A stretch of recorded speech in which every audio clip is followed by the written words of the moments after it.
sekian lama, akhirnya Indonesia memiliki sebuah pabrik mesin Sandi Pertama yang akan membantu menjaga kedaulatan negara. Teknologi yang umumnya dibuat di luar negeri ini kini bisa diproduksi di Indonesia sehingga keamanan data benar-benar terjamin kerahasiaannya.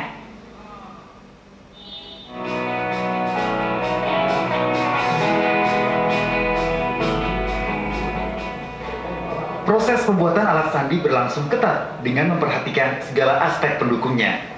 Ya, alat sandi yang umumnya diproduksi di luar negeri kini bisa dijumpai di dalam negeri dengan segala keunggulannya.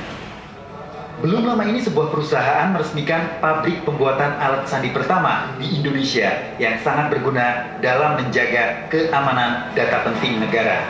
Alat yang diproduksi menggunakan perangkat lunak karya anak bangsa ini bisa bersaing dengan produk luar negeri yang belum terjamin keamanannya. Sudah cukup banyak berinisiatif memberikan peluang dan kesempatan kepada produksi karya anak bangsa untuk bisa menjadi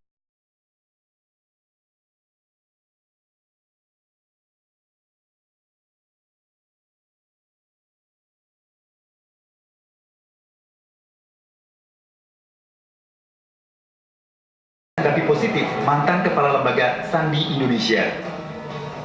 Berdirinya pabrik anti sadap di Indonesia menjadi hal yang perlu didukung pemerintah dalam upaya menjaga kedaulatan informasi dan data penting yang dimiliki bangsa dan negara.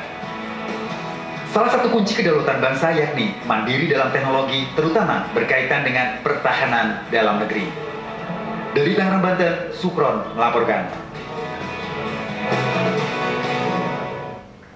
Ya, kita perlu berbangga ya, ini merupakan langkah besar bagi bangsa Indonesia karena nggak semua negara memiliki kemampuan membuat teknologi enkripsi sendiri, apalagi punya pabrik mesin betul Sandi.